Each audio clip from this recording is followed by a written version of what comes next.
Bonjour à toutes et bonjour à tous, et nous revoici pour une nouvelle vidéo qui va être cette fois assez courte puisque il n'y a pas grand chose à dire sur le thème d'aujourd'hui, mais malgré tout c'est un point important qui a son petit impact et son petit effet sur le site web. Parce qu'aujourd'hui on va parler des favoris icônes que l'on a contracté sous le nom de favicônes. C'était des icônes que vous voyez ici par exemple sur mon navigateur, c'est les icônes qui nous permettent de distinguer les sites dans notre barre de favoris, et c'est ces mêmes icônes qui apparaissent sur nos onglets. Ici par exemple vous pouvez voir le nom de ma page, accueil Yann Bidon, et ici vous pouvez voir un petit icône qui représente ici un YB. Pareil, hein, YouTube en a, Facebook en a, ça permet de facilement les distinguer.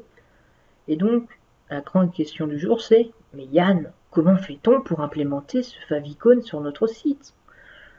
Alors, c'est très simple, avant tout, un favicon c'est un icône.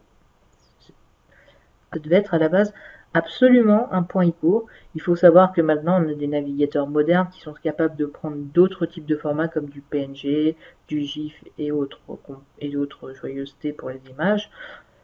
Mais après, bon, moi, pour vous, je vous conseille toujours d'utiliser de l'icône, de l'ICO.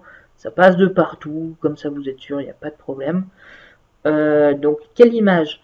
Ça ne peut pas être n'importe quoi, il faut que ce soit une image historiquement de 16 par 16, sauf qu'encore une fois, on a des ordi et des machines beaucoup plus puissantes et beaucoup plus modernes, et donc on peut se permettre maintenant de faire des images de 32 par 32, mais de base, ça reste quand même des images petites. Pourquoi?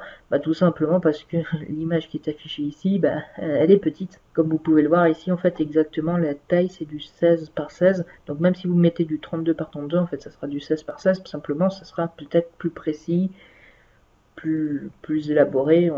Mais bon, ça reste quand même une image très petite, très légère et de petite taille. Et donc une fois que vous avez mis ce fichier, donc favicon.ico à la racine de votre site, il va falloir ajouter une petite ligne dans votre code source. Si on va sur le code source de mon site, ici vous pouvez voir, donc on utilise une balise link, et ici on utilise un rel égale ico pour lui dire qu'en fait c'est un favicon. On lui met un type, donc ici on met image / xicon, et ici on met le lien de notre favicon, tout simplement. Ici, si vous avez décidé d'utiliser une autre extension, et vous changez le type, image / png par exemple, et ici vous mettez, je sais pas moi, mon image.png. Sauf que, évidemment, ça marche de partout, globalement, sauf sur Internet Explorer. Du coup, je pense que je vais mettre de toute façon ce code-là sur la description de la vidéo. Donc vous aurez qu'à le copier et adapter votre chemin. Mais sinon, vous mettez ici un commentaire conditionnel, donc if Internet Explorer. Dans ce cas, on utilise une autre balise qui est link rel shortcut icon. Et sinon, ça reste globalement la même chose. Et comme ça, vous êtes sûr que votre favicon s'affichera de partout. Donc vous voyez, il n'y a rien de plus à dire globalement. Hein, c'est juste une image du 16 par 16 ou du 32 par 32, historiquement de l'ICO, mais finalement vous pouvez mettre actuellement d'autres formats. Et vous avez juste à rajouter cette ligne-là, plus celle-là pour Internet Explorer, et c'est tout. Et derrière, vous avez un beau logo qui apparaîtra sur les onglets de vos pages et dans votre barre de favoris. Voilà.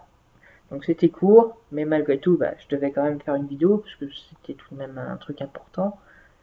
Et bon, en plus comme ça vous donne du contenu, vous n'allez pas vous plaindre. Et donc, merci à tous et à une prochaine fois pour une prochaine vidéo.